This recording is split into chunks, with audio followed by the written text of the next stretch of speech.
보물이 되는 지식을 찾아 떠납니다. 펼쳐라 보물지도. 아니, 왜 어르신들이 그런 말씀 참 많이 하십니다. 아유, 세상이 정말 좋아졌다 이런 말씀 많이 하잖아요. 두 분은 세상 진짜 좋아졌네 이런 거를 어디서 좀 느끼세요? 기계적인 부분에서 스마트폰이나 인터넷 이런 게 예전보다 완전 좋아져서 네. 10년 전만 해도 얼굴 보면서 영상통화를 못 했잖아요. 집에 계시는 분과 영상통화 많이 하십니까? 매일 하는 것 같아요. 매일 해요? 네. 집에서도 영상통화로 이야기해요? 거의 잘 만날 일이 없어요. 눈 떠 있어요? 따로따로 이렇게 일을 하니까. 이렇게 알콩달콩 하시나요? 빨리 끊어. 일해야 돼. 우리 경환 씨는 어때요? 저도 사실 기술 이걸 보면서 제가 어렸을 때만 해도 안 그랬는데 막 네. 이런 것들이 제 눈으로도 보이고 지금 여러분들이 지금 TV로도 이런 고퀄리티 강의를 그리고 저희 이렇게 얼굴을 보실 수 있는 것도 엄청난 기술이 발전 덕분에 이러지 네. 않을까 생각을 합니다. 네. 좋은 점 맞겠죠? 저희 얼굴 보시는 게 좋은 점 맞겠죠? 네. 아무튼 이렇게 기술의 발전으로 참 우리 일상이 많이 바뀌었습니다. 오늘은요, 이 기술이 바꿔놓은 우리 미래 농업에 대해서 이야기를 해볼까 하는데요. 바로 선장님 모셔보도록 하겠습니다. 선장님, 나와주세요. 와. 아이고 반갑습니다. 반갑습니다.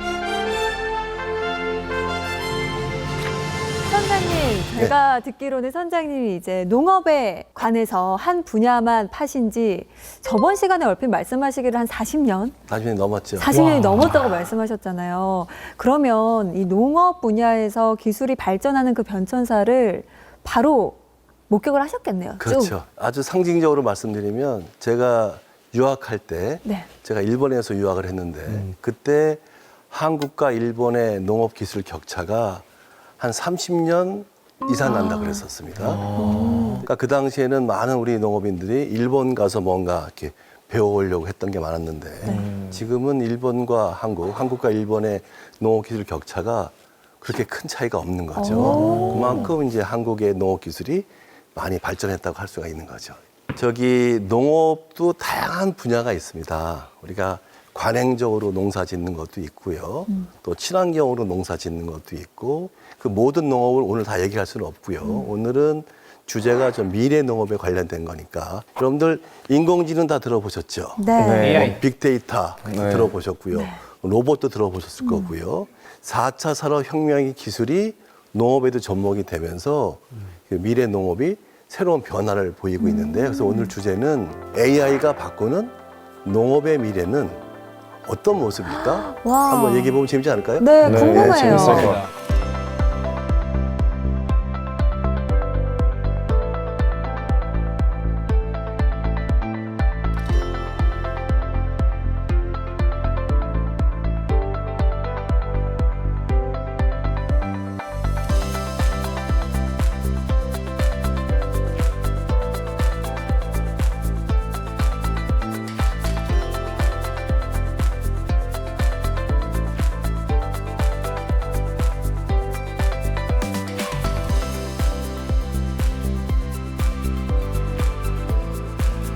오늘 저는 이런 생각을 한번 하게 됩니다. 오늘 이렇게 좋은 기회가 만들어졌는데 한번 한국 농업의 어떤 미래의 경쟁력을 같이 고민해 보면 어떨까 하는 거죠.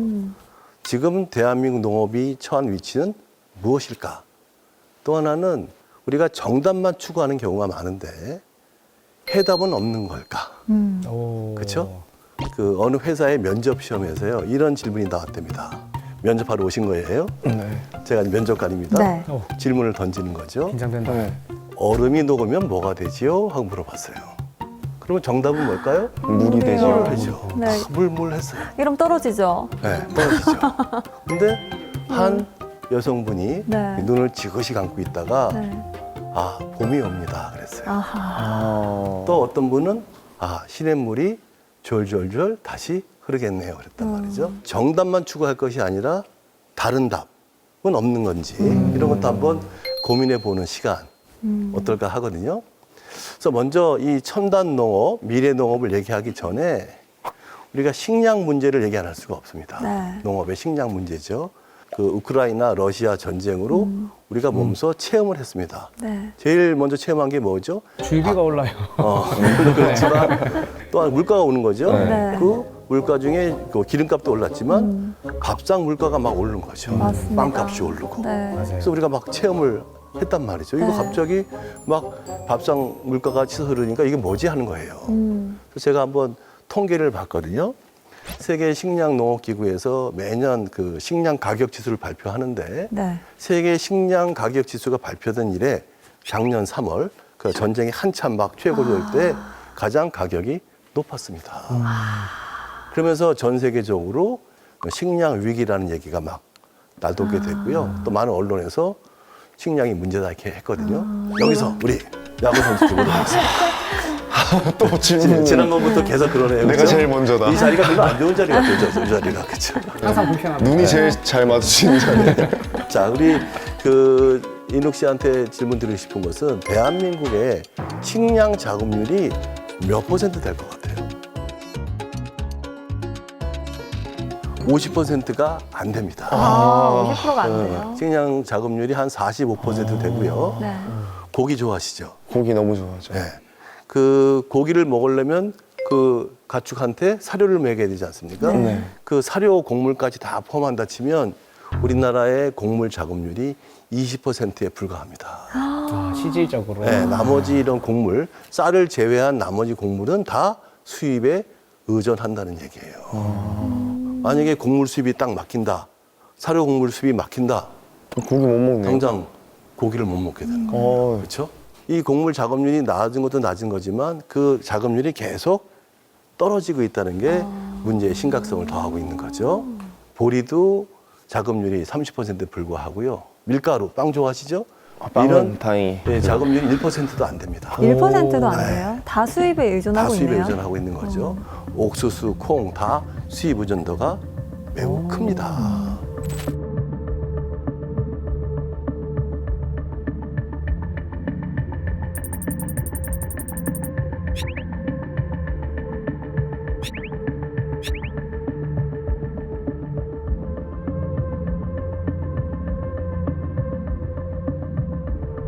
이런 상황에서요, 그 영국의 이코노미스트 거기서 재밌는 걸 발표합니다.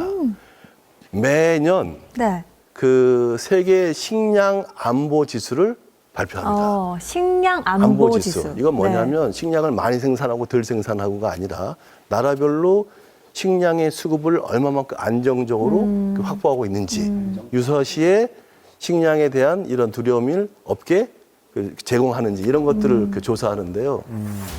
우리나라가 안타깝지만 OECD 아주 최하위 수준입니다. 아, 정말요? 불안정하다는. 네. 불안정하다는 얘기죠. 그 1등, 2등이 주로 아일랜드하고 싱가포르이 항상 1등, 2등이 되는데요. 그러니까 싱가포르 하면 도시국가잖아요. 네. 거기는 농업 생산량도 별로 없잖아요. 근데 그러게요. 항상 세계 식량 안보 지수가 1등 내지 2등을 왔다 갔다 합니다. 거기도 거의 수입을 할 것 같은데. 네. 근데 여기도 식량의 90%를 수입하고 있는데 네. 이 나라는 왜 식량 안보 지수가 높을까? 우리보다 수입 의존도가 높지 않습니까? 네. 그럼에도 식량 안보 지수가 높은 이유는 혹시 인구가 적어서 그런가요? 그건 아니고요. 수입하는 국가가 무려 170개국이나 됩니다. 아, 여러 군데서. 하니까 한 나라가 문제가 생길 때 그 역시. 타격을 최소화할 수 있는 거죠. 분산해서. 네, 분산해서 하다 네. 보니까 이런 면에서 싱가포르 같은 경우에는 안보 지수가 높다고 할 수가 있는 거죠. 자, 식량 위기라는 얘기를 많이 들어보셨잖아요. 네. 자, 식량 위기가 올 것 같아요? 안 올 것 같아요? 저 보는 표정이 별로 안 좋아요. 둘 중 하나다. 올 것 같아요? 안 올 것 같아요?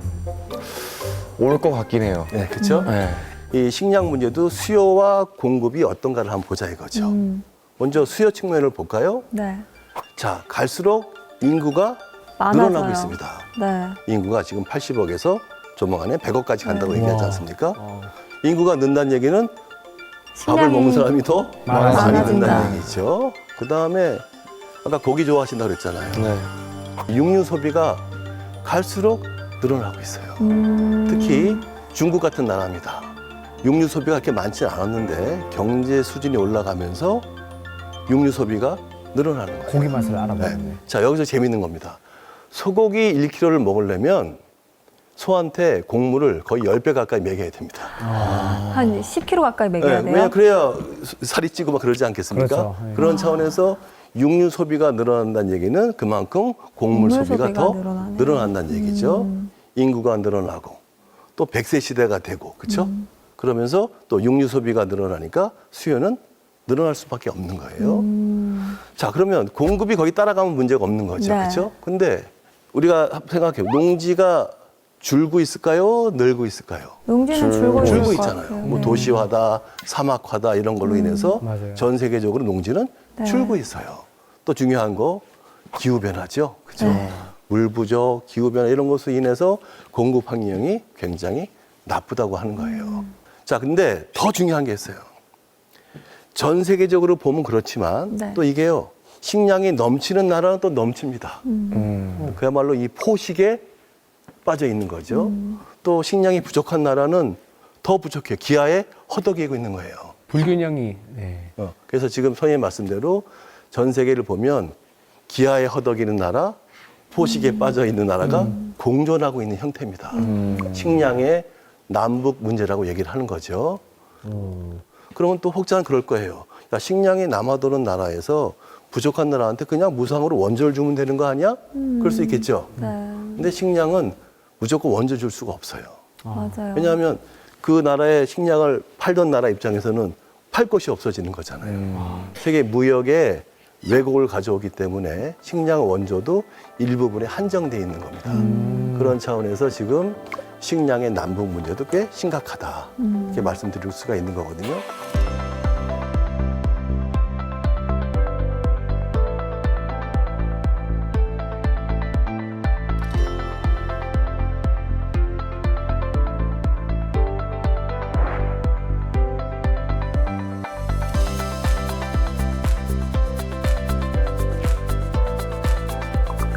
식량 안보의 저는 실탄이라고 표현하는데 실탄, 네, 중요한 게 종자입니다. 종자, 종자. 씨드. 네, 씨드, 씨앗인데요. 고기 먹을 때 청양고추 좋아하시죠? 나 좀 봐요, 이제. 청양고추 좋아하죠? 네. 청양고추가 너무 좋아요. 우리 걸까요? 아닐 걸까요? 청양고추. 우리 아닐 것 같아요. 거일 것 같은데요. 우리 우리 거 아니에요? 거였는데 네. 지금은 아닙니다. 일본. 아닙니다. 베트남. 아니고 외국계에 넘어갔는데요. 근데 전에는 그게 우리나라가 개발한 건 맞아요. 네. 근데 지금은 다른 나라에 우리가 로얄티를 지불하고 있어요.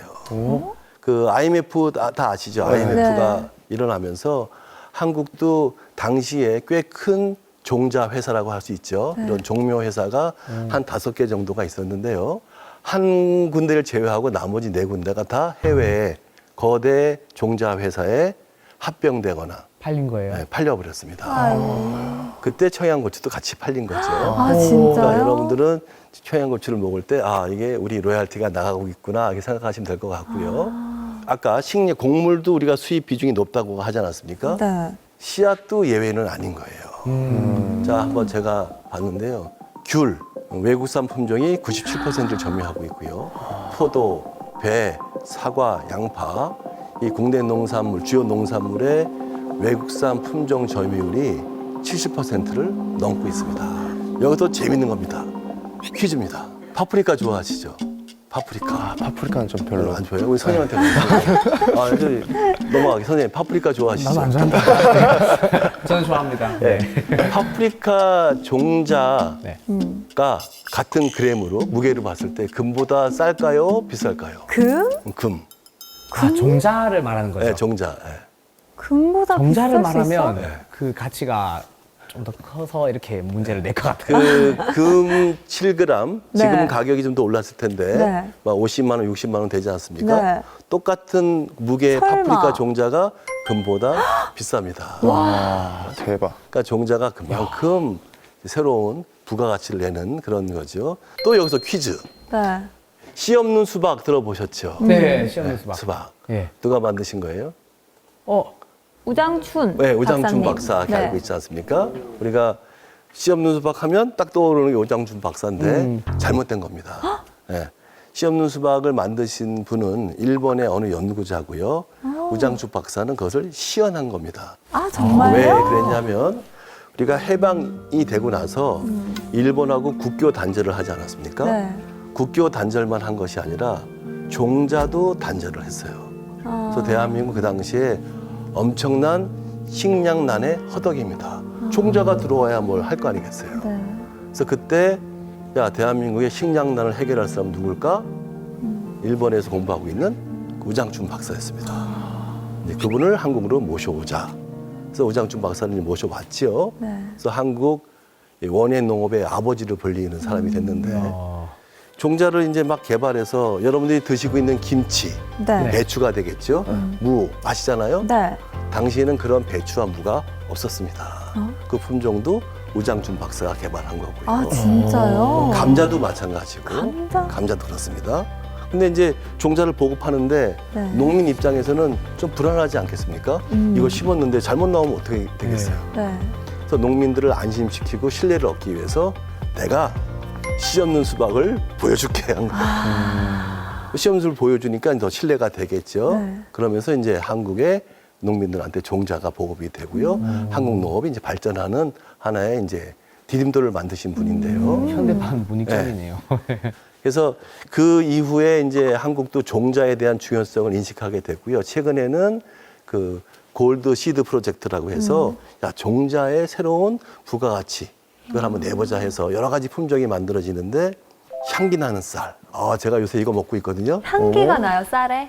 누룽지 향이 쫙 납니다. 쌀에? 네, 쌀에. 구수한 네. 그 향이. 그래서 어느 우와. 민간 육종 회사가 만든 쌀인데 네. 굉장히 맞은 쌀이고요. 네. 또 요즘에 그 샐러드 좋아하지 않습니까? 좋아하죠. 샐러드 보면 작은 그 양상추가 있어요. 네, 아, 네, 맞아요. 동그란 거. 네, 보시죠? 네, 그것도 조그만한 거. 1인용 소형 양배추가 되겠죠. 네. 그것도 우리가 개발한 거고요. 아. 또 파프리카도 맨날 수입만 하는 것이 아니죠. 작은 건데 좀 단맛이 나는 파프리카 있어요. 그것도 우리가 이제 개발한 거고요. 네. 이런 식으로 종자에 대한 중요성도 우리가 인식을 하고 있는 거죠.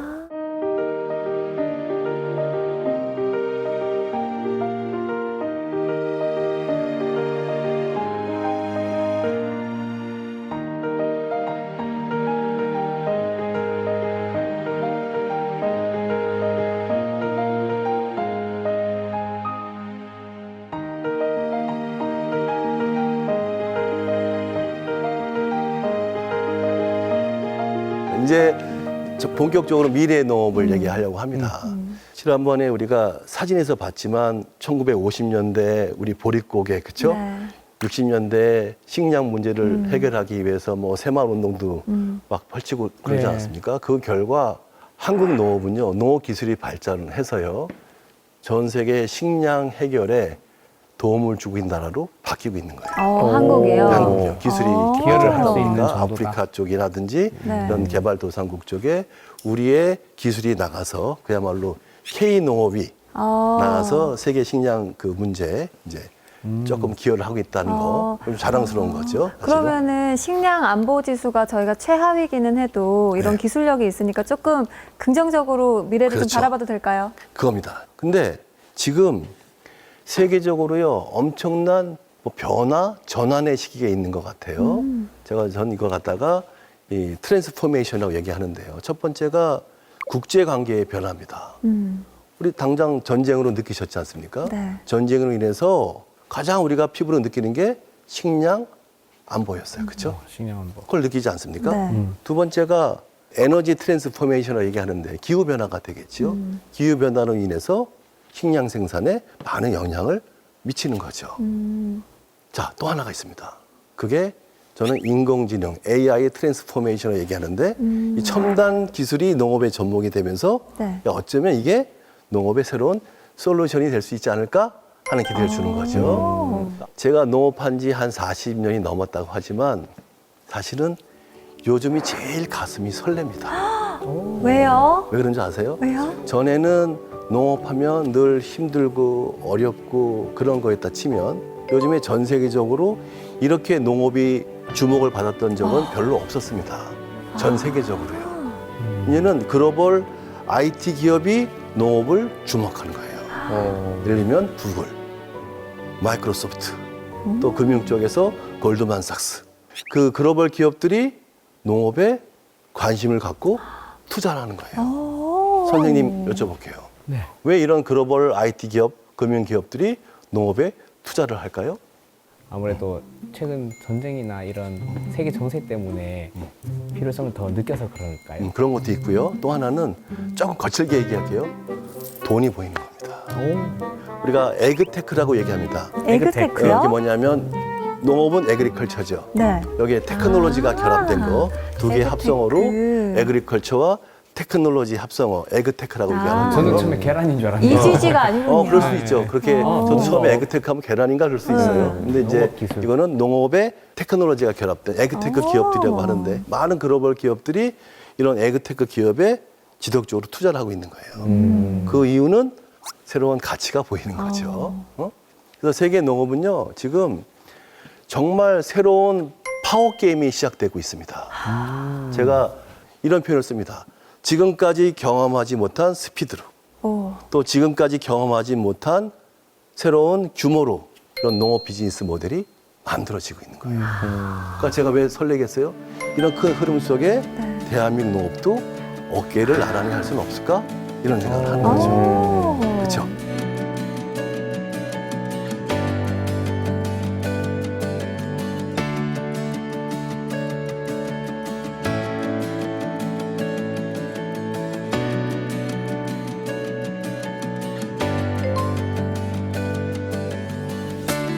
조금은 어려운 역사 공부를 한번 해보겠습니다.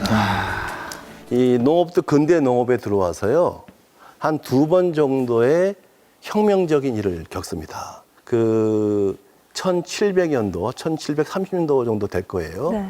혹시 윤작법이라고 못 들어보셨죠? 윤작법이요? 윤작 돌려짓는 그 거예요. 1년에 한 번만 하는 게 아니고 그렇죠. 여러 번. 이야. 역시 선생님은 다르십니다. 역시 뭐 있어 보이지 않아요? 오, 네. 전에는 이 윤작법이 개발되기 전에는요, 그 우리 전문 용어로 삼포식 농업에서 포장이 3개 있는 거죠. 3분의 1씩을 항상 휴경을 시켰어요. 그 이유는 똑같은 걸 계속 심으면 지력이 떨어져서 생산량이 떨어지기 때문에 땅에 영양분이 네. 이제 한계가 있으니까. 한계가 있는 거니까요. 근데 3분의 1 농지를 쉬게 하니까 그만큼 생산을 못 하는 거잖아요. 네. 아깝잖아요. 네. 근데 영국에서 소위 말 돌려짓기, 윤작법이 개발되면서 땅을 놀릴 필요가 없는 거죠. 또 생산량이 증가하겠죠. 그게 근대 농업에 있어서의 사실은 혁명적인 일입니다. 그래서 그 당시에 영국이 세계 농업의 중심이 됩니다. 그러다가 1950년도 미국에서 소위 말한 다수학 품종, 품종 개량이 들어갔는데 농약과 비료를 많이 써서 생산량이 비약적으로 증가하는 다수학 품종이 전 세계에 쫙 보급이 됩니다. 우리가 대표적인 게 통일벼라고 할 수 있겠죠. 그러면서 미국은 지금까지 세계 농업의 중심이 된 거예요. 근데 지금 이런 4차 산업의 기술, 첨단 기술이 농업에 접목이 되면서 새로운 혁명적인 게 꿈틀꿈틀 거리는데 왜 흥분되겠어요? 아직 어느 나라가 주도할지 모른다는 거예요. 여기에 대한민국이 어깨를 나란히 할 수 없을까 하는 거예요. 아직 이렇다 할 일인자가 네, 없군요. 없는 거죠. 어. 농업은요, 이거 조금 죄송합니다. 좀 어려운 얘기가 나와서 네. 수학 체감의 법칙이 적용되는 산업입니다. 어렵죠? 체감. 수학 체감입니다. 무슨 수학하는 걸 얘기냐면 느낀다는 건가요? 아닙니다. 그 예를 들면 이런 거죠. 10시간 일을 하면 쌀 한 가마가 나와요. 네. 그럼 일반적으로 20시간 하면 2가마가 나와야 되지 않습니까? 네. 농업은 안타깝게도 2배 일을 한다고 해서 생산량이 2배 나오는 게 아니라 한 1.7배밖에 안 나오는 거예요. 점점 능률이 좀 떨어지네요. 떨어지는 거예요. 수확량이 체감하면서 증가하는 거예요. 이 그래프를 보시면 이렇게 되는 거죠. 증가는 하되 그 증가 비율이 체감하는 거죠. 농업은 그런 산업이었습니다. 그럼 화학 발전하기가 사실 어려운 어려울 거죠. 수밖에 한계가 그러니까 없네요. 지금까지 농업이 그렇게 막 발전하지 못한 이유 중에 하나가 농업은 태생적으로 수학 체감의 법칙이 적용되는 산업이었어요. 좀 어렵지만 잘 한번 이해해 보세요. 근데 네. 최근에 이런 4차 산업 기술이 농업에 들어가면서 농업도 수학 체감이 아니라 수학 체증하는 산업으로 바뀌고 있다는 것이죠. 왜 많은 글로벌 IT 기업들 네. 또 금융 기업들이 농업에 투자를 할까? 어. 그렇죠. 우리 MC께서 말씀하신 대로 뭔가 새로운 가치가 보이는 네. 거예요. 그 가치라는 게 뭘까요? 수학, 체증의 법칙이 적용된 산업으로 바뀌고 있다는 것이죠. 얻게 되는 양을 늘리기 위해서 지금 기술이나 이런 것들 때문에 이제 가치가 확 늘어날 수 그러니까 있다. 양이 늘어나기 쉽지가 않을 거예요. 네네네. 양은 한계가 있을 텐데 똑같은 오이인데 100원짜리 오이를 만들었던 것을 기능성 오이를 만든다든지 맞춤형 오이를 만들어서 100원이 아니라 200원, 300원짜리 오이가 나오는 거죠. 가치를 더 높이는 가치가 거네요. 증가되는 거죠. 이런 농업으로 바뀌고 있는 거죠. 그러다 그래서 보니까 돈이 된다고 돈이 되는 거죠. 그렇죠.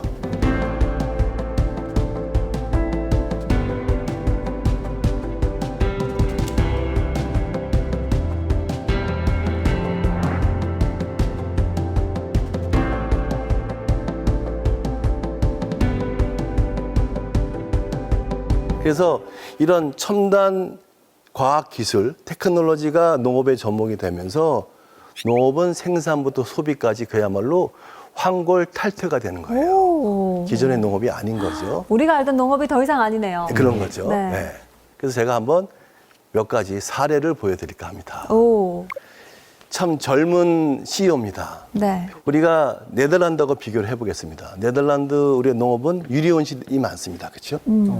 유리온실이 많고 한국도 많이 그거를 모방하다 하는데 과연 유리온실이 네. 한국 농업에 맞을까 하는 의문은 사실 있습니다. 아, 한국의 환경에서요? 네, 왜냐하면 지금 그 네덜란드는 여름에 우리는 뭐 35도까지 막 올라가고 그러지 않습니까? 그렇게 덥지가 않아요. 기후가 다르네요. 네. 네. 그리고 겨울에 우리 막 영하 10도 이하로 막 떨어지지 않습니까? 네. 제가 있을 때 보니까 영하로 떨어지는 날이 며칠 안 돼요. 어. 그러니까 우리보다 북쪽에 있긴 하지만 덜 덥고 덜 춥지요. 그러다 보니까 온실을 만들어 놔도 냉방비나 난방비가 덜 들겠죠. 근데 우리나라 같은 경우에는 많이 춥고 많이 더우니까 난방비도 많이 들고 맞아. 냉방비도 많이 드는 거죠. 경영비가 많이 드니까 수리내기가 쉽지가 않은 거죠. 그러니까 이 네덜란드의 유리온실은 어쩌면 네덜란드에 특화된 유럽에 특화된 방식인데 그것을 우리가 그냥 도입을 해서 모방을 한다 그러면 경쟁력을 뛰어넘기가 쉽지가 않은 거죠. 그래서 저는 자 유리온실 분야에서는 한국이 네덜란드를 뛰어넘기가 만만치 않은데 네. 한국은 IT 기술이 많이 발달해 있습니다. 그렇죠. 기술력이 있죠. 네. 또 창의력이 있는 젊은 친구들이 많아요. 맞아요. 이 엔싱이 그런 겁니다. 유리온실? 그거 말고 여기는 컨테이너 하우스에 농장을 집어넣는 겁니다. 아, 우리는 유리에 실어. 네. 컨테이너 안에 네. 넣겠어. 컨테이너 하우스다 보니까 이것은 때와 장소를 안 가리는 거예요. 이 회사의 CEO의 비전이 멋있습니다. 우리는 어디서든 농사 지을 수 있다. 비록 그것이 화성일지라도 농사 짓겠다. 그 영화에서 보던 화성에서 그런 겁니다. 경작했던 네, 게 그런 건데요. 그러니까 우리가 이런 컨테이너형의 이런 스마트팜 온실은 중동 지역에도 추출이 되는 거죠. 그렇죠? 이런 차원에서 이 회사는요 매년 여러분들 CES 뒤에 나올 텐데 세계 가전 박람회가 있지 않습니까? 네. 2020년도에 이 회사 거기 출품을 했어요. 최고 혁신상을 받았고요. 와. 또 그 다음 해에도 혁신상을 2년 연거푸 받은 한국의 기술력이 CES에서 농업 분야에서는 아마 처음일 겁니다. 이게 혹시 그 제가 예전에 서울에 어디 지하철에서 네. 저런 식으로 안에 지하철이 저렇게 약간 컨테이너 같은 안에다가 이렇게 저 경작물을 네. 살 수 있게 이렇게 해놓은 걸 봤거든요. 네, 그게 다음번에 소개하겠습니다. 어, 다음 업체입니다. 내가 예고를 해보려고. 예고를 해줬어요. 스포. 그 보는 눈이 굉장히 그 예리하신 것 같아요. 아이고, 서울의 네. 지하철역에서 소위 말한 그 메트로 팜이 되겠죠. 네. 네. 그 회사입니다. 그 한국의 이런 인도 팜, 그 버티컬 팜 중에서는 굉장히 오래된 업체고요. 버티컬 팜이 뭔가요? 수직으로 된 농장이죠. 음. 농장이면 조그만 보시 땅이 그림 아니고. 보이시죠? 다양한 다 자라고 있는 거죠. 엽채류가 이제 생산이 되는 오, 거죠. 신선해 보여요. 네, 바람도 나오고요. 야, 근데 이렇게. 사실 저런 모습이 저희가 영화에서나 맞아요. 예전에는 봤는데 뭐 농작물은 다 네. 흙에서 올라오지라고 생각을 했는데 저렇게 공장 안에서 뭔가 저런 거의 조명 아래에 있는 반도체 공장 같은 네. 느낌이 거죠. 제가 요즘에 주목하는 이 스타트업 중에 하나입니다. 그러니까 이 상상력이 대단한 거예요. 아까 제가 얘기했죠. 이런 유리온실 같은 경우에는 난방비나 냉방비가 많이 들잖아요. 네. 이 회사 CEO는 쓰지 않는 폐 터널을 착안했어요. 우리 경부고속도로를 타고 가다 보면 옥천 부근에 네. 쓰지 않는 터널이 하나 있습니다. 네. 이 CEO는 그 터널 안에서 스마트팜을 집어넣으면 겨울에는 안 춥고 여름에 안 더우니까 똑똑하다. 비용을 절감할 수 있겠구나. 또 이 회사의 기술력은 뭐냐? LED 기술에 있습니다. LED 기술이 탁월한 거죠. 상원님, 네. 딸기 좋아하시죠? 저 딸기 킬러입니다, 킬러. 키우시죠? 네. 근데 안타깝죠. 여름에는 딸기가 네. 없어요. 그렇잖아요. 네. 딸기는 저온성 식물이라 온도가 15도 이하로 내려가야 꽃이 펴서 열매가 나는데 여름에는 그러기가 쉽지가 않잖아요. 맞아요. 그렇죠? 이 회사는요. 세계에서 제일 큰 딸기 이 버티컬 팜을 만들었어요. 10층이 넘습니다. 와. 여름 딸기를 생산합니다. 아니 제가 소문으로만 들었거든요. 네. 딸기가 네. 공장에서 생산되는 딸기가 있다. 네. 실제 있었네요. 네. 어. 여기서 하고 싶은 얘기는 기술입니다. 이 실내에서 딸기가 열리려면 네. 결국 누군가 수정을 해야 되지 않겠습니까? 그렇죠. 근데 인공 수정을 하면 딸기는 품질이 좀 떨어진답니다. 벌이 자연 수정을 해야 되는데 문제가 뭐냐? 이 벌이 LED 파장에서 죽는답니다. 그럼 어떻게 해야 되지? 근데 이 회사의 기술력은 그 파장을 조절하고 네. 온도와 습도를 맞춰서 벌이 안 죽어요. 안에서 벌이 활동할 수 있게. 그러니까 엄청난 기술력이죠. 그럼 저기 안에 벌이 날아다녀요? 네, 그 수정할 땐 날아다니는 거죠. 이걸 보고 제가 패자의 역설이라고 표현하는 겁니다. 하나 더 재밌는 거 보여드릴게요. 네. 이 회사의 CEO는 원래 자동차 휠 아시죠? 휠. 타이어에 있는 거. 네. 이렇게 생긴 휠이죠. 네. 이 휠을 만드는 회사의 CEO십니다. 이분도 이제 연세가 드시면서 농업 쪽에 관심이 생기신 거예요. 그러면서 문득 영감이 떠오른 거죠. 이 휠 대신에 화분을 이렇게 만들어서 여기다가 작물을 키우면 되겠다는 생각을 한 거예요. 자기 알아서 돌아갈 수 있게. 돌아갈 수 있으니까. 이 휠을 도색하려면 이게 알아서 돌아가니까. 네. 그 자동차 휠 대신에 화분을 넣으면 좋겠다. 영상 한번 보시겠어요? 휠 대신에 화분인 거예요. 그렇죠? 귀여워라. 네. 여기서 다양한 작물을 키우는 거예요. 상추도 키우고. 이 엉뚱한 생각을 실제로 연결했다는 게 이런 신기합니다. 엉뚱한 상상력이 대단한 거죠. 이렇게 근데 돌아가면서 네. 뭐 어느 지점에서 물 주고 물도 주고 다 주는 거예요. 사람이 갈 필요 없이 없이요. 얘네가 오는 오면서. 거죠. 그러니까 이거 아주 잘 표현하셨어요. 그 우리가 보통 고추 하우스에 들어가려면 여름에 얼마나 덥고 네. 모기도 많고 막 그렇습니다. 네. 이 농장은 사람이 농장으로 들어가는 것이 아니라 작물이 사람한테 오는 거예요. 물 주세요, 밥 주세요 네, 하면서. 오는 거죠. 똑똑하네. 또 좋은 게 뭐냐면 수확도 안에 들어갈 필요가 없이 작물이 사람 앞으로 옵니다. 고령 농가도 할 수 있고 장애가 있으신 분들도 얼마든지 할 수가 있는 거죠. 예전에 농촌 일 도울 때는 엉덩이에 방석 이거 그렇죠. 붙여놓고 네. 운동하면서 이렇게 네. 했는데 네. 아, 창의적 발상인데요. 또 이 그 팜의 특징은 유리온실이 아니라 이런 비닐하우스에서도 얼마든지 할 수 있다는 거죠. 비용이 절감이 된다는 거죠. 그런 차원에서 결국 앞으로의 이 스마트팜의 첨단 그 기술의 싸움에 중요한 것은 누가 엉뚱한 상상을 하고 그것을 실천하지 않아요.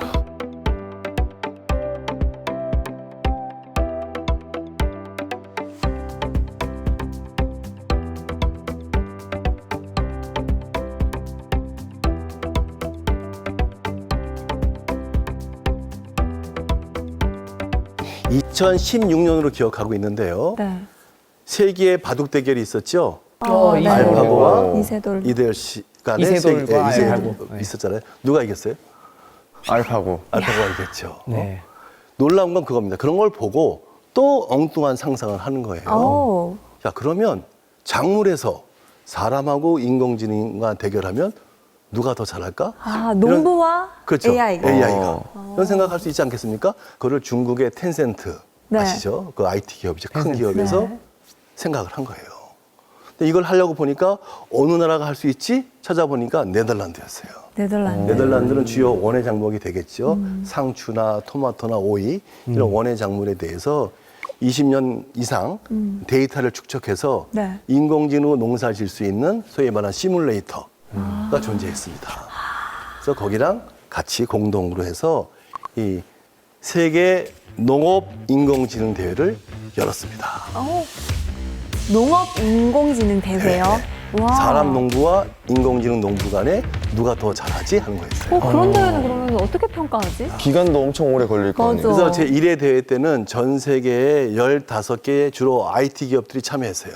마이크로소프트, 인텔, 뭐 텐센트 참여했는데 한국도 어느 대학에서 참여를 했습니다. 근데 사실 이 기업들의 이름만 들어봤을 때는 그동안의 농업이라는 것과는 굉장히 거리가 먼 기업들이네요. 그렇죠. 참. 아이러니하게도. 너무 안 왜냐하면 어울린다. 인공지능이다 보니까 네. 그 인공지능 그 알고리즘을 할 수 있는 기업이 가야 되니까 그러네.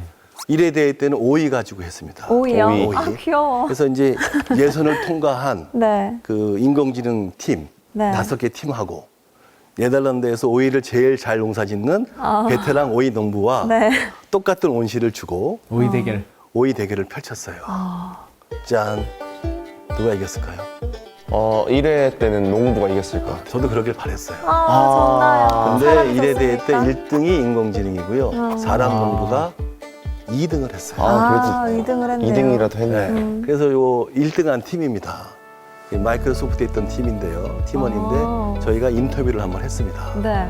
당신이 우승팀의 한 사람인데 이걸 하면서 느낀 게 뭡니까? 하고 물어봤어요. 이런 얘기를 하는 거예요.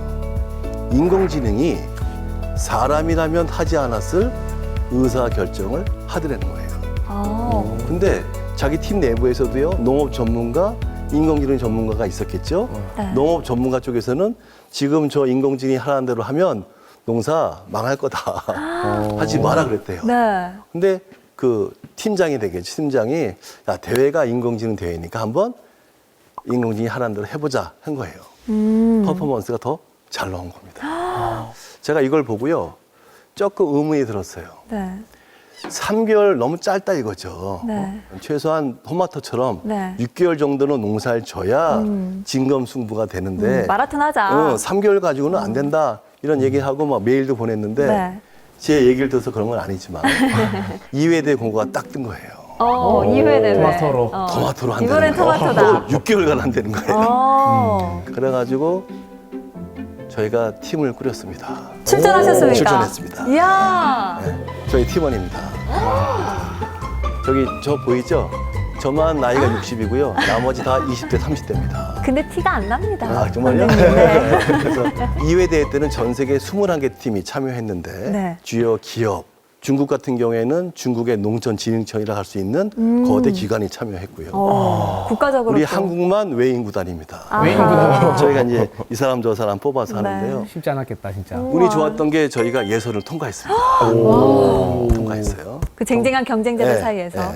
2회 대회 때도 예선을 통과한 5개 팀과 네덜란드에서 토마토 농사를 제일 잘 짓는 그야말로 1등 토마토의 왕이죠. 네. 그분하고 같이 대결을 한 거예요. 6개월 동안. 6개월 동안. 네. 시간은 일주일만 딱 줍니다. 저희는 그동안 카메라와 센서를 설치하고 한국으로 왔어요. 그러면 일주일 동안 설치를 하고 그 뒤에 어떻게 손볼 수는 없고 없는 거죠. 우리는 못 6개월 들어갑니다. 인공지능한테 맡겨놓고. 네, 거기 들어갈 수 있는 사람은 심사위원이나 관리자밖에 못 들어가는 거죠. 그리고 그 뒤에 6개월 이후의 결과를 보고 이제 네, 판정을 그런 하는 거죠. 거군요. 그래서 저희는 한국으로 돌아왔어요. 네. 놀라운 거. 너무 잘 자라. 우와. 너무 잘 자라는 거예요. 기특해라. 네, 너무 잘 자라는 거예요. 네. 저희 팀이요. 세계 3등을 했습니다. 와. 야, 아주 이거 정말 이거 대단한 박수 거예요. 쳐드려야 네. 됩니다. 와. 우리 한국의 드림팀 디지로그가 세계 3등을 했고 막 우리 팀원 중에 한 친구가 막 좋아서 날뛰는 모습이죠. 네, 저러실만 하네요. 네. 그래서 제가 이 대회를 겪으면서 느낀 겁니다. 농업의 경쟁력이 바뀌고 있구나. 과거에 한 농가의 경쟁력, 한 나라의 농업의 경쟁력은 어떤 장비를 갖고 있지, 어떤 시설을 갖고 있지, 어떤 기술을 갖고 있지, 이게 농업의 경쟁력이다 치면 앞으로는 야 우리는 어떤 인공지능 알고리즘을 쓰고 있지, 어떤 빅데이터를 갖고 있지 이렇게 바뀌는 거예요.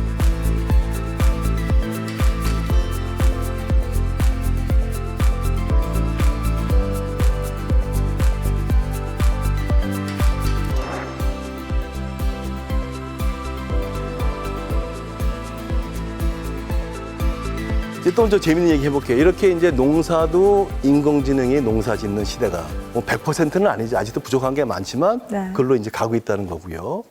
또 하나 매년 연초가 되면 그 CES, 미국의 라스베가스가 되겠죠. 거기서 세계 가전 박람회가 열립니다.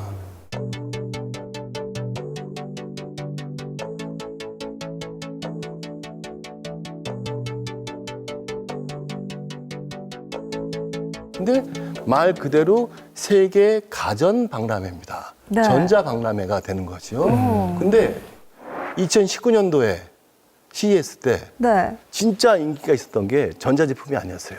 설마 설마 설마 농업 관련? 햄버거였어요. 네. 햄버거였어요. 그래서 이걸 만드신 분은 2019년도에 소고기, 그 다음에 돼지고기가 만들어냈고요. 고기 좋아하시잖아요. 네. 좋아하시는데 명절 때 우리가 고기 선물을 받으면 기분이 좋죠. 네. 근데 안타깝지만 만약에 내 집 주위에 축사가 들어온다. 아. 그러면 조금 불편한 건 사실이잖아요. 왜 냄새 그럴까요? 날까 봐. 냄새. 환경 냄새 때문에 그런 네. 거죠. 그런 거에 착안한 거지만 이 회사의 미션은 2035년까지 지구상의 축산을 대체하겠다는 거였어요. 그렇죠. 근데 이제 네. 저같이 농업하는 사람 입장에서는 축산 농가를 생각 안 할 수가 없잖아요. 네. 그렇죠. 이걸 보고 막 걱정이 되는 거예요. 그것도 먹고 살아야 돼. 그래서 제가 이걸 보고 나서 축산 농가들을 이렇게 오시게 했죠. 저한테. 제가 이런 표현을 썼습니다. 지금 세계 축산업계는 식물성 고기의 습격이다. 아하. 이걸 막을 수가 없다. 그렇죠? 그렇죠. 왜냐하면 소비자 입장에서는 또 많은 비건들이 있지 않습니까? 네. 그래서 우리 그 축산업계는 식물성 고기하고 경쟁해야 되는 새로운 게임의 법칙에 직면해 있는 거예요. 우리 한우 농가 입장에서는 네. 지금까지 최고의 경쟁 상대는 누구였습니까? 미국산, 외국산 소고기. 쇠고기였어요. 네. 어느 날 갑자기 식물성 고기가 경쟁 상대가 된 거예요. 이 식물성 고기는 축산물일까요? 아닐까요? 아니죠. 축산물이 아니에요. 네. 그렇네. 대한민국 농식품부에 식물성 고기를 담당하는 부서가 있을까요? 없을까요? 없어요. 없어요. 근데 우리 축산농가 입장에서는 새로운 경쟁 상대가 만들어진 거예요. 안 되는데 그 막창 어디서 구해?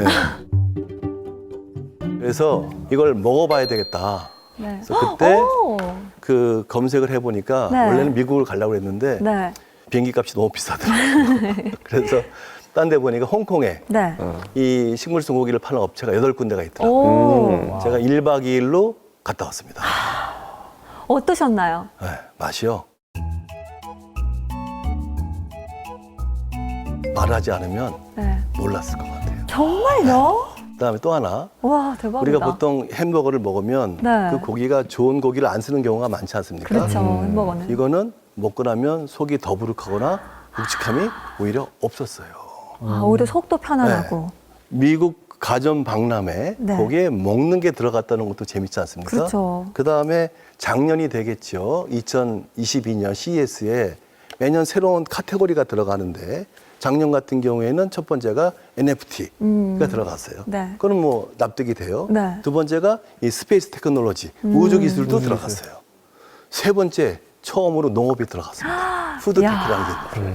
그래서 농업의 생산부터 뭐 가공, 보관, 운반, 조리 전 분야에 새로운 테크놀로지가 접목된 것을 CES에서 이제 볼 수가 있는 거죠. 그래서 식품, 그러니까 농업을 포함한 식품에 테크놀로지가 들어간 거, 일명 푸드테크라고 하는 거죠. 이게 들어갔어요. 놀라운 건 올해입니다. 올해. 올해 CES의 가장 하이라이트는 기조 강연을 누가 하냐는 거였어요. 아. 기조 강연을. 그 오래된 CES의 역사 속에서요, 올해 처음으로 네. 기조 강연을 농업 기업이 했습니다. 야. 존디어라고 하는 세계적인 농기계 회사가 우리는 앞으로 농약과 비료를 많이 쓰는 것이 아니라 장비와 데이터 혁신을 통해서 전 세계 식량 생산에 기여하겠다 하는 멋진 기조 강연을 농업 기업이 했습니다. 야, 확실히 지금 트렌드가 네. 농업이 한가운데 있네요. 네, 제가 아까 처음에 그랬죠. 농업이 트렌드가 된다. 또 이런 인공지능이 새로운 농업의 미래를 만든다. 얘기하지 않습니까? 선장님 요즘 설레실만 하겠어요. 그렇죠. 설레죠. 근데 여기에 대한민국 농업이 어깨를 나란히 해야 되겠죠. 더 나가서요. 네. 메타버스 들어보셨죠? 네. 네. 메타버스. 메타버스. 메타버스 하면 우리가 번역을 할 때 가상의 세계라고 번역을 하잖아요. 그러다 보니까 많은 분들이 메타버스 하면 그거 가짜야. 아니면 아이들 게임이야 이렇게 생각하는 경우가 많은데 저는 다르게 얘기를 합니다. 메타버스를 우리가 이해할 때 가상의 세계를 이해하지 말고 저는 또 다른 진짜 어나더 리얼로 우리가 이해를 해야 된다. 정말 이거는 또 다른 세계다 이렇게 이해를 하는 거죠. 자, 그래서 이 메타버스를 농업에서 활용한다 그러면 얼마나 활용할 게 많을까 하는 거예요. 그러니까요. 첫 번째, 이 메타버스 상에서 가상의 농장을 만들어내면 네. 어떨까 하는 거예요.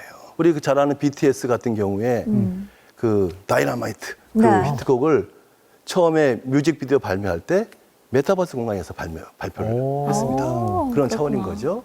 이미 유명 쇼핑몰 같은 경우에는 메타버스 상에서 물건을 살 수가 있습니다. 제가 미국의 월마트 영상을 봤는데 장갑을 끼고 와인을 딱 지면 제가 19세 이상인지도 알게 되고 아. 와인의 빈티지도 나오게 되고 아. 또 우유를 살 수가 있고 우유를 샀는데 뭐라고 뜨는 줄 아세요? 뭐라고 이미 당신 냉장고에 우유가 있으니까 사지 마세요까지 나옵니다. 이런 식으로 이 농산물 판매를 가상 공간과 연결할 수 있겠죠? 더 중요한 겁니다. 이제는 농업 교육도 가상 공간에서 시키자는 거죠. 축산 같은 경우에는 축사에 들어가기가 쉽지가 않습니다. 질병 문제 때문에. 또 온실도 마찬가지예요. 이제는 그 가상에서 교육을 시켜보자는 거예요. 농업 교육을. 농업은 워낙 변수가 많습니다. 그렇죠? 온도와 또 뭐 물 이런 여러 가지 가상 변수가 많기 때문에 그것을 한번 가상화에 체험하는 건데요. 이미 농촌진흥청에서요. 메타팜이라고 하는 토마토의 가상 농장을 만들었어요. 내가 만약에 토마토 농장에 귀농하고 싶어요. 그래서 귀농해서 배우려면 시간이 많이 걸리지 네. 않습니까? 네. 귀농하기 전에 이런 메타팜을 통해서 토마토의 재배부터 중간 과정, 수확까지 한번 경험을 하고 들어간다 그러면 훨씬 더 낫겠죠. 네. 엄청난 이런 간접 거죠. 경험이. 이 농업 교육 쪽에서 한번 해보자는 거고요. 요새 경상북도나 전라남도 모든 지역에서 지역이 인구가 줄고 그렇죠? 네. 이런 고민들이 많지 않습니까? 네. 이런 것들을 타결할 수 있는 방법 중에 하나가 이런 메타버스를 활용해서 새로운 아바타들이 들어오게 하는 거죠. 그러니까 이런 거죠. 우리는 인구가 뭐 5만도 안 되지만 우리 메타버스상에 우리의 인구는 50만 명이야, 500만 명이 될 수 있는 거죠. 이런 차원에서 글로벌하게 접근할 수가 있다는 시장을 거죠. 훨씬 넓히는 거네요. 그런 거죠. 네. 예.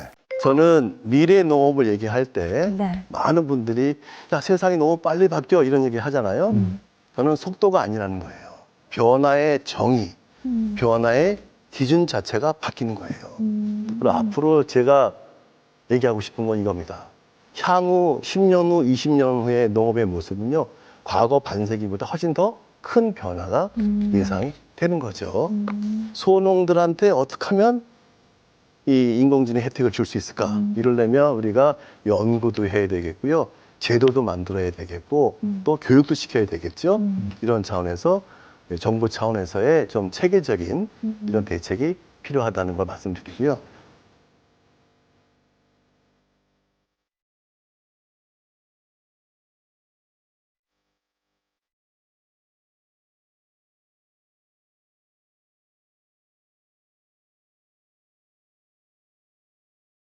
저 기호화 보시죠. 기호. 섞여 있네요. 네. 느낌표인지 물음표인지 네. 뭐를 기호네요? 일명 물음 느낌표. 물음 느낌표. 영어로 얘기하면 인테러뱅이라고 하는 겁니다. 테러뱅. 인테러. 네. 물음 느낌표인데 물음표는 뭘까요? 항상 질문을 던지는 거예요. 이건 뭐지? 이건 어떻게 해야 되지? 질문을 던지는 거예요. 느낌표는 뭐죠? 야, 이거구나 하는 깨달음. 감탄사죠. 네. 그러니까 앞으로 우리는 늘 이런 물음 느낌표 사고를 하자는 거예요. 이게 제가 얘기하는 창조적 플레이어입니다. 창조적 플레이어. 우리 농업계에도 이런 창조적 플레이어가 많이 나와야 되는데요. 저는 이렇게 정의를 해요. 이 창조적 플레이어는요, 상대방이든 경쟁자든 네. 심지어 그들의 고객이든 그들의 예상을 뛰어넘어야 되는 거예요. 이제 우리들이 미래 농업이라는 것은 네. 우리가 미래는 가지 않은 길을 가는 거잖아요. 네. 우리가 미래 농업 얘기할 때 가본 사람은 없어요. 그렇죠? 결국 상상력과 열정이 있어야 되는 거죠. 그리고 거기에는 밑바닥에 뭐가 있어야 되는 줄 아세요? 우리 농업인들의 아픔, 애환 이런 것들이 있어야 돼요. 그 기초하에 우리가 미래 농업을 상상할 때 한국 농업만의 새로운 경쟁력을 만들 수 있다. 여러분들도 많이 상상력 있으면 얘기를 해줬으면 좋겠습니다. 이상입니다. 와. 정말 오늘도 너무 농업과 관련된 이야기를 했지만 그 넘어서 너무 많은 것을 얻어갈 수 있는 시간이었는데 두 분은 오늘 들으시고 또 궁금한 점 없으셨어요? 저는 사실 오늘 궁금하다기보다 제 생각이 좀 많이 바뀐 것 같아요. 우리나라가 이제 땅덩이가 좁으니까 사실 뭐 미국처럼 어떤 대규모의 농업하기는 이제 어렵다. 그리고 이제 사실 여기서 농업으로서 크게 해석하기 좀 어렵지 않을까 이런 생각을 좀 했었는데 도시 안에서도 사실은 할 수 있는 일이 되는 거잖아요. 사실 젊은이들이 이쪽 일을 기피했던 이유가 힘든 것도 있지만 도시 접근성이 또 떨어질까 봐. 그렇죠. 네, 그러면 또 많은 사람들 못 만나고 결혼 못 할까 봐 막 이런 걱정도 많이 하거든요. 근데 도시에서 이런 일을 할 수 있다면 예, 그런 걱정 없이도 정말 큰 변화가 기대를 할 수 있을 것 같습니다. 네. 기대됩니다. 자, 그러면 이제 강의를 마무리를 해보면서 선장님께서 오늘의 강의 멋있게 한마디로 딱 정의를 해주시죠. 네, 여기서 마지막 한번 또 드리고 싶은 말씀이 네. 오늘은 미래 농업이잖아요. 네. 제가 이 보랏빛 청사진으로 말씀드린 것 같은데 여전히 국내 농업 현실은 많이 힘든 게 사실입니다. 고령 농가들, 어려운 농민들. 제가 지난 시간에 초나 울지 마라는 네. 시 읽어드린 적 초나 울지 기억나시죠? 마. 네. 아직도 대한민국 농업은 초나 울지 마다. 그렇지만 우리가 언제까지 그럴 거냐, 그렇죠? 촌이 웃는다로 바꿔야 되겠죠. 그러려면 우리 다양한 지혜가 나오고 노력을 해야 될 텐데 그런 차원에서 이 미래 농업만큼은 한국 농업이 세계 농업과 어깨를 나란히 했으면 좋겠다. 그런 차원에서 오늘의 한마디로 얘기한다면 네. 이겁니다. 한국 농업의 미래, 디지털 강선홍이 답입니다. 디지털 강선홍이 답이다. 네.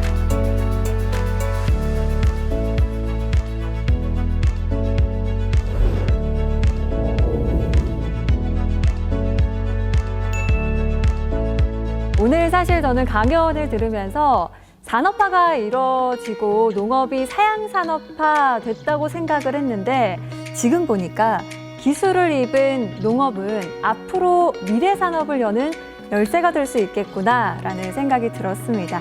오늘 이렇게 뜻깊은 강연 지식도감 마무리를 해보고요. 다음 주에도 한번 기대해 보도록 하겠습니다. 함께 외치면서 끝내볼까요? 다음 주에도 찾아라 보물지도.